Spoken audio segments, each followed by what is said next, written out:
देखिए, हाँ ये सच है कि हमने कई सारे हीरो को प्रमोट किया है, लेकिन उनके अंदर होता है। हमारा काम सिर्फ संवारना होता है। गॉड गिफ्टेड होते हैं, कह सकते हैं थोड़ा बहुत योगदान रहा है। इसी कड़ी में हमारे सूर्या शर्मा जी भी, जब हीरोइन सामने होती है तो झिझकने का सवाल ही नहीं उठता है। हाँ, थोड़ा बहुत झपकी जैसा हो जाता है, लेकिन एक्शन के साथ ही इनका मन बदल जाता है और फिर काम में लग जाते हैं। दूसरा, थोड़ा हमारा डिसिप्लिन भी मेंटेन होता है, तो अच्छा कर रहे हैं। और खुशी इस बात की है कि इनके अंदर वो टैलेंट है, वो मटेरियल है, आने वाले कल के ये स्टार हो सकते हैं। वैसे तो भोजपुरी सिनेमा में जिनकी पहली पिक्चर भी होती है वो भी कहते हैं सुपर स्टार फलाना, लेकिन मैं ये नहीं कहूँगा। मैं अब भी नहीं मानता कि कोई भोजपुरी सिनेमा का सुपर स्टार है। रही बात मनोज तिवारी जी, रवि किशन जी, दिनेश जी, ये जब थे तो सुपर स्टार बने थे। वर्तमान दौर में कोई नहीं है। नई पीढ़ी में अगर देखा जाए तो वो जगह मुझे लगता है खाली है। तो आने वाले कलाकारों से, हीरोज़ से मैं यही कहना चाहूँगा कि ऐसे नाम मत रखिए सुपरस्टार। बहुत बड़ी चीज़ है। सुपरस्टार का उद्गम हुआ था राजेश खन्ना साहब के समय से, तो उस जगह पे पहुंचने के लिए मेहनत तो बनता है दोस्त। ये पवन है, मेरा पर्सनल बॉय है और मुझे लगता है भोजपुरी इंडस्ट्री के सारे लोग इसको जानते हैं कि पहले बड़े बड़े लोगों का बॉय रह चुका है। तो इस फिल्म में इसको शौक था एक्टिंग करने का, तो मैंने एक्टिंग दिलाई है, और इसको शौक था प्रोडक्शन करने का, तो दूसरी फिल्म में प्रोडक्शन भी दिलाया। मैंने बोला बॉय दूसरा बुलाऊंगा। तो आप बताओ पवन, कैसा लग रहा है आपको मेरे साथ? कैसा एक्सपीरियंस रहा आपका? आपके साथ सर रह के बहुत अच्छा, थैंक यू सर। आपने हमें अपने लाइक समझे और साथ में रह के मुझे प्रोडक्शन दिलवा दिए।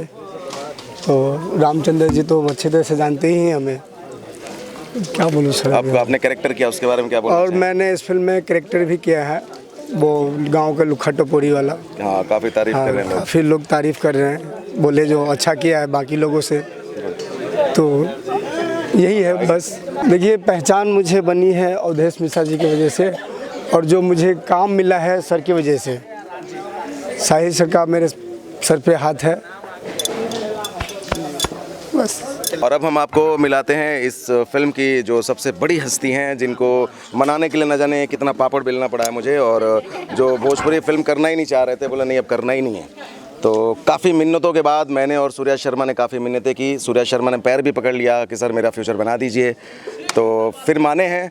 मिथिलेश अविनाश जी किसी जान पहचान के मोहताज नहीं है, अब सर बताएंगे। ये है हमारे मेकअप दादा लकी जी, काफ़ी सीनियर हैं और काफ़ी अच्छे मेकअप मैन हैं। तो दादा आप बताएं आपके एक्सपीरियंस के बारे में, और भोजपुरी तो आप कर भी चुके हैं। जी बिल्कुल, जहाँ तक मेरी बात है तो मेरा तो इस फिल्म का एक्सपीरियंस बहुत ही अच्छा है, और मैं थैंक यू बोलना चाहूँगा शाही जी को, क्योंकि आज अगर मैं यहाँ पे हूँ तो सिर्फ शाही जी की वजह से हूँ। थैंक यू सो मच शाही जी। और आगे भी 4-5 फिल्में हम कंटिन्यू साथ में कर रहे हैं। आयशा यानू जी और अपने समीर भाई और भी बहुत सारे कैरेक्टर हैं। बहुत बहुत बहुत प्यारी फिल्म है और एक्सपीरियंस बहुत ही अच्छा रहा है। और जो हमारी ऑडियंस है, ऑडियंस को बहुत ज़्यादा फिल्म ये पसंद आने वाली है, क्योंकि एक घरेलू फिल्म है। और मुझे ऐसा लगता है कि जो बहुत टाइम से एक स्टोरी जो ओल्ड टाइप की स्टोरी है वो आई नहीं थी, लेकिन अभी सिनेमा में इस टाइप की स्टोरी देखने के लिए मिलेगी। हीरो के बारे में तो मैं यही कहना चाहूँगा कि अब तक जितनी भी मैंने फिल्में की हैं, बहुत सारी फिल्में की हैं, हिंदी भी, भोजपुरी भी, और इवन 1-2 फिल्म साउथ की भी की है मैंने। तो जो मेरा एक्सपीरियंस सूर्या जी के साथ रहा है, मुझे नहीं लगता कि किसी और के साथ रहा हो, क्योंकि वो दिल के बहुत अच्छे हैं, सबसे बड़ी बात, और बहुत ही प्यारे इंसान है। और एक टीम को टीम समझ के चलते हैं। ऐसा नहीं है कि कुछ भी मतलब एवरीबॉडी किसी को समझते हो, नहीं, एक अपनापन सा है, लगता है उनके साथ। इतना अच्छा एक्सपीरियंस रहा है। अगर डायरेक्टर साहब की बात करें, हमारे मिथिलेश जी, मिथिलेश अविनाश जी, अगर उनकी बात करें तो वो तो ग्रेट पर्सन है, ग्रेट ग्रेट ग्रेट। उनके साथ मेरा एक अलग ही एक्सपीरियंस रहा है इस फिल्म को लेके। मतलब हो सकता है मुझसे बहुत सारी गलतियाँ हुई हों, क्योंकि अपनी गलती खुद को पता नहीं होती है। बाकी शाही जी ने और मिथिलेश जी ने मुझे बड़ा सपोर्ट किया है।